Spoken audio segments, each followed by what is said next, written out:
হাবিবুল্লাহ বাহার শামীম হযরত মাওলানা মুফতি হাবিবুল্লাহ বাহার শামীম সাহেব।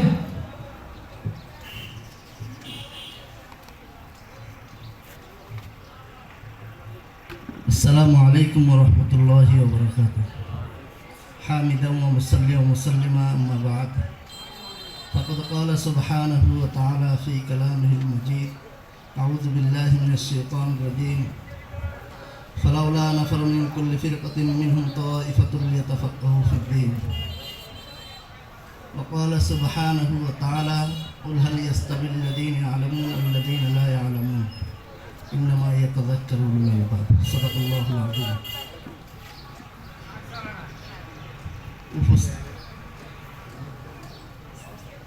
ইসলামী ছাত্র আন্দোলন দুলাহাট থানা শাখা কর্তৃক আয়োজিত থানা সম্মেলন 2025 সম্মেলনের সম্মানিত সভাপতি, প্রধান অতিথি, বিশেষ অতিথি, উলামায়ে কেরাম, তলাবায়ে আজম, দিন প্রিয় মুরব্বিয়ান আজম, আসলে সবাই সব কথা বলছেন, সব কথা দরকার। তারপরও সকলকে নিয়ে আমি কথা বেশি বলবো না, সময় কম, 2 মিনিট সময়, এতটুকু যা বলতে পারি। আমি গত 26 তারিখে তারেক জিয়া সাহেবের একটা বক্তব্য শুনছিলাম। উনি জাতির উদ্দেশ্যে বলছেন, বিশেষ করে সমস্ত বিএনপি সহ সকলকে বলছিলেন যে একা কেউ এই দেশে সরকার গঠন করতে পারবে না, ওনার মুখের কথা। তো অবশ্যই আমরা অন্যান্য যারাই আছি একটু চিন্তা করা দরকার, বিবেক বিবেচনা করা দরকার, বিবেক খাটানো দরকার। যে উনি যেহেতু দলের প্রধান, উনি বলছেন একা কেউ নির্বাচন করা সম্ভব নয়, জাতীয়ভাবে সরকার গঠন করতে হবে। তাইলে বোঝা গেল এককভাবে কেউ বাংলাদেশে আর নির্বাচনে আসা সম্ভব নাই। যেহেতু দলের প্রধান বললেন, অতএব সকলেরই এই কথাগুলো নেওয়া উচিত, বোঝা উচিত, বুঝা জনগণের খেদমত করা উচিত, জনগণের পাশে দাঁড়ানো উচিত। যেহেতু এখন বাংলাদেশের অবস্থা খুবই নড়বড়ে, অসচ্ছলতা বেশি, এই জন্য সবাই সব দিকে চৌকান্ন রাখা উচিত।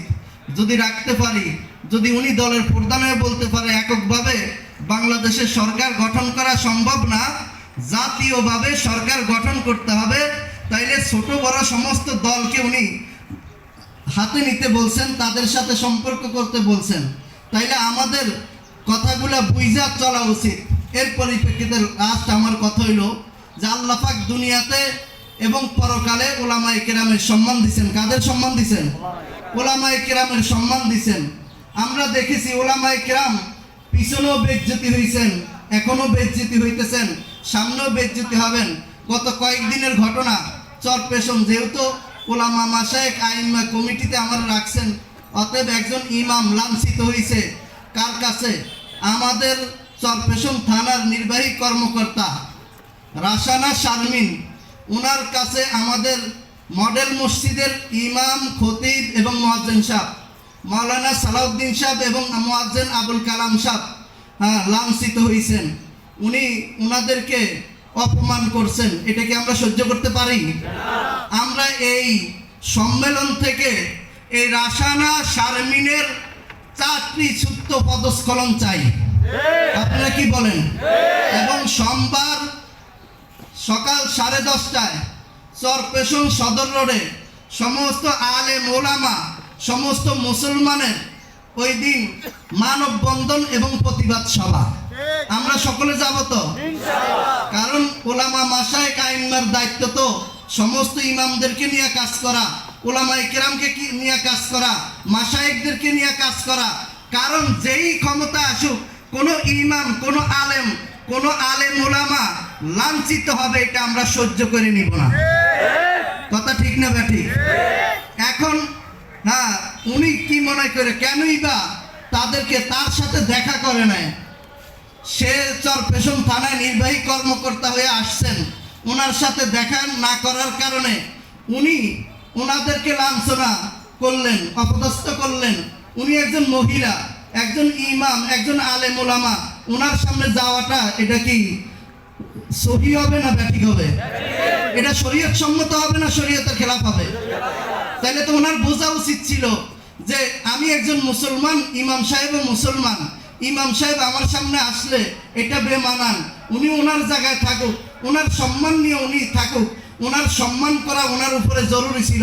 ওলামায়ে কেরামের সম্মান করা শুধু সম্মানই না, এই জমানায় ওলামায়ে কেরামের ইজ্জত সম্মান করা ফরজ। ইজ্জত সম্মান করা কি? যেখানে আল্লাহ পাক নিজে সম্মান দিলেন এবং নবীজি নিজে ওয়ারিশ বানায় গেলেন, এরপরে আর কি থাকতে পারে? এরপরে আর কি চান? এই জন্য আমরা এই সম্মেলন থেকে, এই ছাত্র সমাবেশ থেকে চরপেশনের যে কর্মকর্তা আছেন, নির্বাহী কর্মকর্তা, রাসানা শারমিনের চাকরি থেকে আমরা পদস্খলন চাই। আপনারা চান? সকলে দিন যাবেন তো? আল্লাহ পাক এই যুবকদেরকে, তালেবুল ইলমদেরকে কবুল করুক, এমন ভাবে কবুল করুক। কি রক্ত দিছে, আরো রক্ত দিয়া বাংলাদেশকে, 360 আউলিয়ার এই দেশকে, ওলামা মাশায়েখ এই দেশকে, ফজলুল করিম ইসাক সাহেব রহিমাহুল্লাহ তাআলা, আল্লামা শাহ আহমদ শফির দেশ, আল্লামা জুনাইদ বাবুনগরীর দেশ, আল্লামা হাফিজ হুজুর রহিমাহুল্লাহ তাআলার দেশ, আল্লামা হাফিজ হুজুর রহিমাহুল্লাহ তাআলার দেশ, শাইখুল হাদিস আল্লামা আজিজুল হক সাহেব রহিমাহুল্লাহ তাআলার দেশ, এই দেশ মুফতি আমিনী রহিমাহুল্লাহ তাআলার দেশ।